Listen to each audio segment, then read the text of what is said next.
Hello everyone and welcome to Testbook super coaching. अगर आप वो स्टूडेंट हैं जो लास्ट टाइम पे बिल्कुल एप्लीकेशन फॉर्म फिल करने की कोशिश कर रहे हैं तो कॉन्ग्रेचुलेशन, आपको मैं लेजी ही कहूंगा क्योंकि केवल 2 दिन बचे हुए हैं और एप्लीकेशन फॉर्म के अंदर दिक्कत आनी शुरू हो गई है। ठीक है, तो मैं दिखाता हूं आपको। यूजीसी की वेबसाइट के ऊपर जाइए और यूजीसी वेबसाइट के ऊपर जब आप रजिस्टर करने की कोशिश भी कर रहे हैं तो साइट पे जो सर्वर है वो डाउन हो जा रहा है, यानी कि एप्लीकेशन फॉर्म आप फिल करने की कितनी भी कोशिश कर ले रहे हैं वो फिल नहीं हो पा रहा है, कहीं ना कहीं अटक जा रहा है। ठीक है, एंड इसका रीजन आप ही है। अगर आप अब एक्सपेक्ट कर रहे हैं कि भाई एनटीए जो है क्या करेगा, 2 दिन और एप्लीकेशन फॉर्म की डेट बढ़ा देगा, तो वो बहुत ही मुश्किल है। 99.9% चांसेस है कि वो नहीं बढ़ा पाएंगे। जब आप एप्लीकेशन फॉर्म फिल करने की कोशिश कर रहे हो तो आपको प्रॉब्लम आ रही है।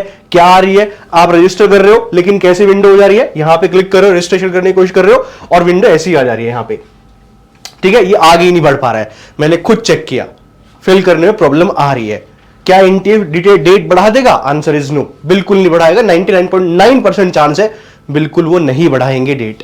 ठीक है, मे भी बहुत सारे स्टूडेंट्स अगर उनको मेल करना शुरू कर दें तब वो बढ़ा सकते हैं, लेकिन अभी भी आपके पास 2 दिन है। मैं आपको सॉल्यूशन बता दे रहा हूं, उस चक्कर में मत पड़िएगा कि भाई हम जो एनटीए होगा वो डेट बढ़ा देगा। मैं आपको सॉल्यूशन बता दे रहा हूं क्या सॉल्यूशन है।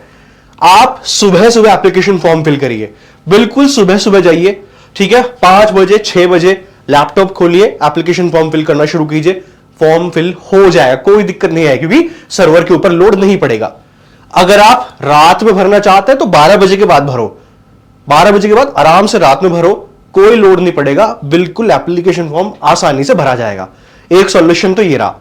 दूसरी चीज मैं आपको बता देना चाहता हूं, जिन्होंने भी एप्लीकेशन फॉर्म फिल कर दिया है, एनटीए की तरफ से एक इंपॉर्टेंट इंफॉर्मेशन आउट हुई है, वो ये इंफॉर्मेशन है। ठीक है, जिन भी कैंडिडेट्स ने एप्लीकेशन फी भर दी है और पूरा एप्लीकेशन फॉर्म फिल कंप्लीट कर चुके हैं, वो उनको कंफर्मेशन पेज डाउनलोड कर लेना है। जो कंफर्मेशन पेज है उसको डाउनलोड कर लीजिए। आप जैसे ही लॉगिन करोगे, पासवर्ड डालोगे एंड कैप्चर डालोगे, उसके बाद वो आपका कंफर्मेशन पेज आ जाएगा। आप उसको डाउनलोड कर लीजिए। अब उसको डाउनलोड करने के बाद आपको कुछ चीजों का ध्यान रखना है। मैं आपको पहले बता दे रहा हूं, अपना नाम, अपने पेरेंट्स का नाम, अपनी डेट ऑफ बर्थ, जेंडर, ये सारी चीजों का ध्यान रखिए। कौन सा सब्जेक्ट आपने फिल किया है, ठीक है, कौन सा मीडियम आपने ऑप्ट किया है, सब्जेक्ट भी ध्यान दीजिए, ये भी ध्यान दीजिए मीडियम कौन सा। हालांकि मीडियम से इतना कोई प्रॉब्लम नहीं है, लेकिन फिर भी अपना ध्यान से फिल कीजिएगा। देन उसके बाद कौन सी कैटेगरी में आपने अप्लाई किया, ये कंफर्मेशन पेज के अंदर मेंशन्ड होता है। ठीक है, तो यहां पे 3 ऑप्शन आपके पास आते हैं। जो कोई फिल कर रहे हैं एप्लीकेशन फॉर्म, जिनका कुछ भी क्वालिफाइड नहीं है, जेआरएफ, असिस्टेंट प्रोफेसर, पीएचडी, तीनों क्लिक होना चाहिए। जिनका असिस्टेंट प्रोफेसर हो चुका है, नेट हो चुका है, जेआरएफ एंड पीएचडी कीजिए।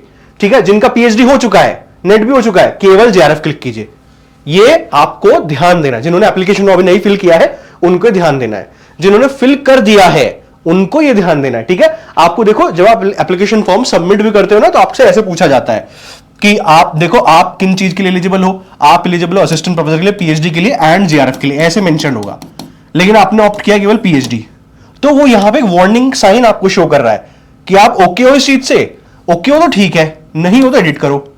अगर आप फिल कर रहे हो और आपने फिल कर दिया है और आपने ये तीनों नहीं टिक किए हैं, ठीक है, जिसमें आपका ऑब्वियसली अगर पीएचडी, असिस्टेंट प्रोफेसर, जेआरएफ कुछ नहीं क्वालिफाइड है और आपने तीनों टिक ही नहीं किया, तो फिर दिक्कत हो जाएगी। देखो आप लोगों को वहां पे करेक्शन फैसिलिटी का आपको इस्तेमाल करना है। करेक्शन फैसिलिटी में क्या क्या चेंज नहीं कर सकते? अपना नाम, gender, photo signature, mobile number, email address, permanent corresponding address and examination city, ये चेंज आप नहीं कर सकते, बिल्कुल चेंज नहीं होगा। ध्यान दीजिए।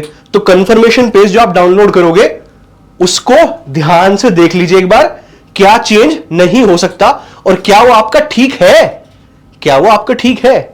ठीक है, फॉर एग्जाम्पल मैं लास्ट टाइम एक स्टूडेंट ने क्या किया था, उसका जेंडर ही चेंज हो गया था, मतलब उसका मेल था, फीमेल भरा है, जेआरएफ क्वालिफाई हो गया। अब ऐसे केस में आपको जेआरएफ नहीं मिलेगा क्योंकि आपने एप्लीकेशन फॉर्म ही गलत डाला हुआ पूरा का पूरा। ठीक है, ये नाम में दिक्कत है आपके, ये फोटो एंड सिग्नेचर में एक स्टूडेंट सिग्नेचर डालना ही भूल गए, इतना सिग्नेचर दिख ही नहीं रहा है, वो आपको एंट्री नहीं देंगे एग्जामिनेशन हॉल के अंदर। ठीक है, जहां पे आपकी अटेंडेंस लग रही होगी वो अटेंडेंस नहीं लगाएगा, वहीं पे आपको रिजेक्ट कर देंगे। ठीक है, मोबाइल नंबर, ईमेल एड्रेस जरूरी होता है क्योंकि यहीं पे आपका कंफर्मेशन वगैरह सब आता है, एप्लीकेशन फॉर्म का सभी चीज यहीं पे आती है। तो ध्यान दीजिए, क्या चेंज कर सकते हैं? इसके अलावा आप कुछ भी चेंज कर सकते हैं। इसके अलावा date of birth, category, father's name, mother's name, सब चेंज कर सकते हैं, ठीक है। तो ये चेंज नहीं हो सकता, सब कुछ चेंज हो सकता है। आई होप ये क्लियर हो गया आपके। अगर अभी भी आपको कुछ प्रॉब्लम आ रही है, 2 दिन आपके पास, प्लीज कमेंट सेक्शन में कमेंट करके जरूर बताइए। कुछ भी प्रॉब्लम आ रही है, we are here for you, हम आपकी मदद करेंगे। आप कमेंट में कमेंट करके बताइए कि इस पार्ट में प्रॉब्लम आ रही है, हम आपका रिप्लाई करेंगे। कोई हमें सॉल्यूशन देना है, हम उसका सॉल्यूशन भी देंगे, ठीक है। चैनल को सब्सक्राइब कर लीजिएगा, यहीं पे आपको सारी इंफॉर्मेशन मिलेगी यूजीसी नेट एग्जामिनेशन की। अभी भी आपके पास 2 दिन है, जैसे ही करेक्शन विंडो ओपन होगी हम ही पहले बता रहे होंगे, ओके। तो चैनल को सब्सक्राइब कर लेना। अगर आप वो स्टूडेंट हैं जो जून के लिए तैयारी कर रहे हैं या दिसंबर 2025 को भी टारगेट करना चाहते हैं, तो आप बूस्टर कोर्स के अंदर एनरोल कर सकते हैं। या अगर जून 2026 को टारगेट कर रहे हैं तो आप फाउंडेशन कोर्सेज के अंदर भी एनरोल कर सकते हैं। एनरोल कैसे करना है? मान लो आप जून 2026 को टारगेट कर रहे हो, आपको लगता है कि मेरा अभी, मैं दिसंबर में देख लेता हूं, ये देख लेती हूं, लेकिन मेरा नहीं होगा, तो मैं टारगेट जून को लेके चलती हूं, लेकिन दिसंबर का मुझे देना है। तो आपके लिए बेस्ट प्लेटफॉर्म है, आप एनरोल कर सकते हो जून के लिए, और इसमें आपको बूस्टर कोर्स मिल जाएगा दिसंबर 2025 वाला। एनरोल कैसे करना है? सिंपल सा तरीका है, इसी सेशन के नीचे जाइए, ये जो सेशन है यहां पे जाइए, नीचे मोर पे क्लिक कीजिए। जैसे मोर पे क्लिक करोगे आपके ऐसे सामने ऐसे खुला हुआ आ जाएगा, यहां पे special offer click here, special offer click here, इस पे क्लिक कीजिए, या ये फॉर्म भर दीजिए, या इस पे कॉल कर लीजिए। जैसे आप इस पे क्लिक करते हो तो आपके सामने ऐसे प्राइस आ जाएगा, ठीक है। तो आपको क्या करना है? आपको एनरोल करना है, लेकिन इस प्राइस पे मत कीजिएगा। आप अप्लाई कूपन पे क्लिक कीजिए। जैसे अप्लाई कूपन पे क्लिक करोगे, गेट यूजीसी लिखा हुआ आएगा, इसको हटा दीजिए, हटा दीजिए। इसकी जगह क्या लिखना है आपको? अश्वनी लिखना है, ठीक है। इसकी जगह क्या लिखना है? अश्वनी, ASHWANI, ओके, समझ गए? ASHWANI लिखना है, यस। यहां पे अप्लाई पे क्लिक कर दीजिए। जैसे क्लिक करोगे ये ऑटोमेटिकली आपका प्राइस सस्ता हो जाएगा। तो जून के लिए 8999, अगर आप केवल दिसंबर के लिए चाहते हो 3499, लेकिन इसके अंदर आपको बूस्टर कोर्स मिल जाएगा, और जो जून का फाउंडेशन बैच है वो भी मिल जाएगा, ठीक है। टेलीग्राम चैनल ज्वाइन कर लीजिएगा for history students and paper 1, history and paper 1 के लिए टेलीग्राम चैनल है। चलिए, thank you very much, and please comment करके जरूर बताइए किसी पार्ट में अगर आपको प्रॉब्लम आ रही हो तो। Thank you very much.